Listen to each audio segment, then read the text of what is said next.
Hey there, this is Anne-Marie from Ruby Red Coaching and Consulting. And today I want to talk to you about leadership burnout and fatigue. You know, the whole COVID pandemic has pushed everyone to the very limits of their physical and mental well-being. So much so, many predict burnout syndrome to be the next global mental health crisis.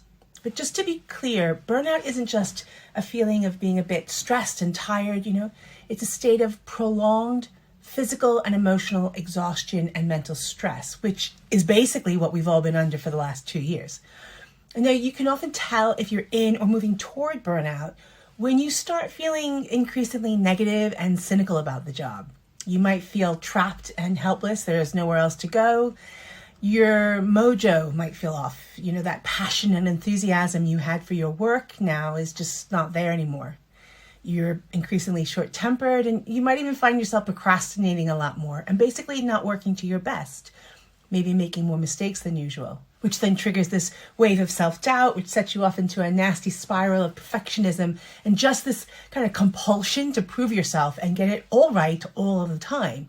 It's exhausting and it's contagious. And when the leadership is functioning in burnout, it negatively affects the entire workforce. Now, organizations are already feeling the personal and financial impact of decreasing mental health among all employees, which is, why so many of them are prioritizing staff well-being as part of their sustainable business strategies. And that's awesome. However, what about the people who are supporting all the employees, i.e. the senior leaders and the managers? In a recent global survey of senior leaders, 82% said they were exhausted, and not just like a little bit stressed and overworked. We're talking deep down into your bones, wiped out.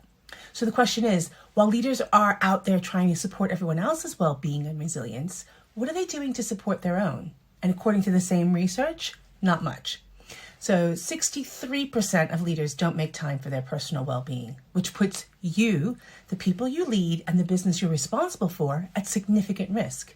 So senior leaders need to really shift their mindsets and understand that their self-care isn't a nice to have. It is literally business critical.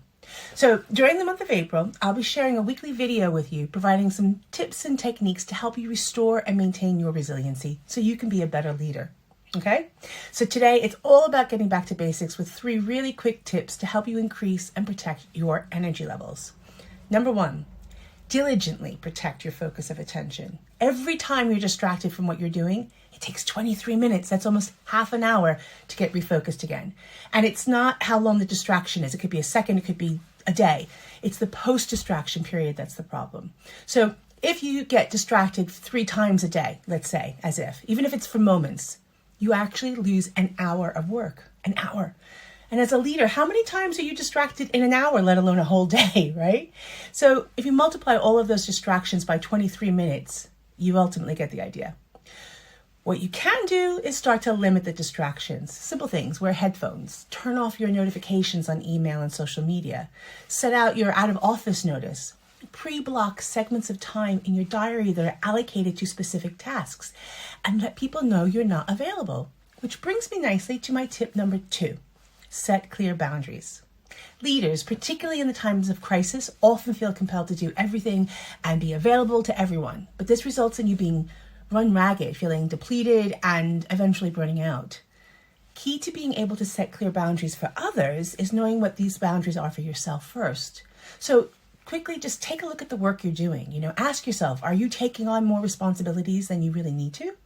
And if you are you doing this out of necessity, out of habit, maybe for the ego push? Think about what your values are and how you're applying them to your work. So for instance, you might believe in having an open door policy to model a culture of accessibility and support, which is great, but that doesn't mean your door has to be open literally 24/7. So you need to figure out what you need and communicate your boundaries clearly and consistently, holding yourself just as much as anyone else accountable to honoring them. And finally, and most importantly, replenish your body. Society has encouraged this false belief that the busier and more tired we are, the more important we are and more successful we are. So we're encouraged to eat on the run, work through lunch, go back to work after the kids go to sleep, even work through the holidays and the weekends. And as leaders, we have to role model healthy behaviors that we expect everyone else to adopt. So therefore, we need to prioritize simple things like rest, including regular breaks and quality sleep, maintaining our energy levels throughout the day by eating healthy, balanced meals at least 3 times a day. Most importantly, staying hydrated. Water carries nutrients and oxygens to cells and protects tissues and body organs, including your brain. So, drinking more water allows you to think more clearly and make faster, better decisions. So that's it for now.